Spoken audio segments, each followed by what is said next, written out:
हम question number 29 start करते हैं और हमारे पास क्वेश्चन है integration 2x² minus 2x/x4 plus x² plus 1। अब यहाँ देखें तो हमारे पास क्वेश्चन में पोलिनोमियल की डिग्री 4 है।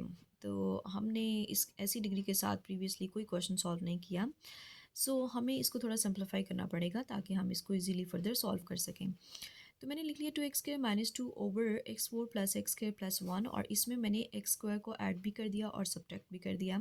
सो नेक्स्ट स्टेप में मेरे पास ये हो जाएगा x4 और इन दोनों को अगर ऐड कर लें, इस x² को और इस x² को, तो यहाँ हो जाएगा plus 2x² plus 1 and minus x²। So next step में ये तीनों हमारे पास जो है ना इन वैल्यूज़ का फॉर्मूला क्लोज हो जाएगा बिकॉज ये a² plus 2ab N plus b² है।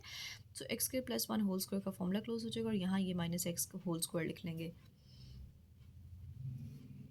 सो नेक्स्ट स्टेप में ये दोनों वैल्यूज हमारे पास स्क्वायर की फॉर्म में और बीच में माइनस का साइन है, यानी a² माइनस b² इक्वल होता है a plus B into minus B. So हमने इसको एक दफ़ा प्लस में लिख लिया x के साथ और एक दफ़ा माइनस में लिख लिया x के साथ। अब ये हमारे पास जो है वो पोलिनोमियल की सेकंड डिग्री आ गई है, इसको हम फर्दर इजीली सपोज करके सॉल्व कर सकते हैं। तो suppose 2x² minus 2/x² plus 1 plus x into x² plus 1 minus x is equals to ax plus b over x square plus 1 plus x and plus cx plus d over x square plus 1 minus x हो जाएगा। फिर हम दोनों तरफ multiply कर लेंगे, इसके साथ से ये वाली वैल्यू कट हो जाएगी और जस्ट ये इसके साथ आ जाएगी ax plus b के साथ और cx plus d के साथ ये कटिंग हो जाएगी और हमारे पास ये वाली वैल्यू इसके साथ लिखी जाएगी, ये इक्वेशन नंबर 2 हो जाएगी। फिर हम इसको अरेंज कर लेंगे। अरेंज करने का मतलब यही है कि ए एक्स को पहले इन सब के साथ मल्टीप्लाई करेंगे, फिर बी को इनके साथ मल्टीप्लाई करेंगे, फिर सी एक्स को इनके साथ मल्टीप्लाई करेंगे, फिर डी को करेंगे। तो ये हमारे पास इक्वेशन आ जाएगी और इनके कोएफिशिएंट्स को हम कंपेयर कर लेंगे। तो ये कुछ इस तरह से हमने सारी कंपेयरिंग कर ली।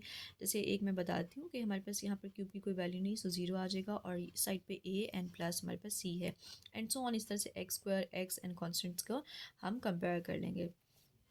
सो 1 एंड 4th जो इक्वेशन है इसमें से हम लिख सकते हैं a इक्वल है माइनस सी के एंड b जो है वो इक्वल है -2 माइनस डी के।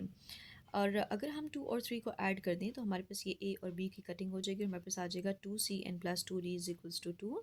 अगर हम इनमें से 2 को कॉमन ले लें और उसको इस तरफ डिवाइड कर दें तो ये 2 कटिंग हो जाएगी, तो हमारे पास c plus d is equals to 1 आ जाएगा। यहाँ इसको हम यूँ लिख सकते हैं c is equals to 1 minus d. अब हम ये जो वैल्यूज़ आई हैं हमारे पास b एंड c की और a की, इनको हम पुट कर देंगे इक्वेशन नंबर 2 में और फिर इसको हम फर्दर सॉल्व कर लेंगे। तो ये हमारे पास इक्वेशन नंबर 2 हमने लिख ली, इसमें हमने a की, b की और c की वैल्यूज़ पुट कर दी। यहाँ ये dd से कट जाएगा और हमारे पास आ जाएगा माइनस की माइनस प्लस हो जाएगा, 2 is equals to c -2 minus d and plus 1। So next step में हम c की वैल्यू भी पुट कर देंगे, जो हमने पीछे निकाली थी 1 माइनस डी, वो हमने पुटिंग कर दी। तो हमारे पास ये 1 और 1 2 हो जाएगा पॉजिटिव 2 और ये नेगेटिव 2 है तो ये कटिंग हो जाएगी और ये माइनस डी और ये माइनस डी -2d हो जाएगा इज इक्वल्स टू 2। हम दोनों तरफ 2 से डिवाइड कर देंगे तो d इज इक्वल्स टू -1 आ जाएगा। फिर हमारे पास c इक्वल है 1 माइनस डी के, हमने उसमें d की वैल्यू पुट कर दी तो ये माइनस माइनस प्लस हो जाएगा एंड 1 एंड 1 2, c की वैल्यू हमारे पास 2 आ जाएगी। फिर हमारे पास a इक्वल था माइनस सी के, सो a इज इक्वल्स टू -2 हो जाएगा और b इक्वल है -2 माइनस डी के, यहाँ हमने d की वैल्यू पुट कर दी माइनस माइनस प्लस 1 एंड इसमें से इसको माइनस कर देंगे तो ये -1b की वैल्यू आ जाएगी। अब हम इन तमाम कॉन्स्टेंट्स की वैल्यूज़ यानी कि a b c d की वैल्यूज़ को 1 में पुट कर देंगे, ये हमने पुटिंग कर दी, इन पे इंटीग्रेशन अप्लाई कर दिया नेक्स्ट स्टेप में। और उससे नेक्स्ट स्टेप में आप देखें कि इन दोनों में हमारे पास, इसमें से मैंने माइनस कॉमन ले लिया तो ये हो जाएगा 2x एंड प्लस 1।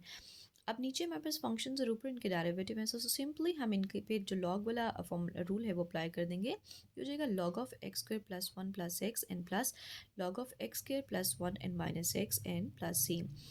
अब अगर हम इनमें से log को कॉमन ले लें तो ये हमारे पास जो वैल्यू प्लस वाली है इसको हम पहले लिख लेते हैं x² plus 1 and minus 1 over जो माइनस के साथ है उसको हम नीचे लिख लेंगे x² प्लस 1 एंड ये सॉरी हमारे पास यहाँ पर प्लस x आ जाएगा, ठीक हो गया, एंड प्लस c ये हमारे पास कांस्टेंट है इंटीग्रेशन का। तो ये हमारे पास इस क्वेश्चन का आंसर आ जाएगा 29th का।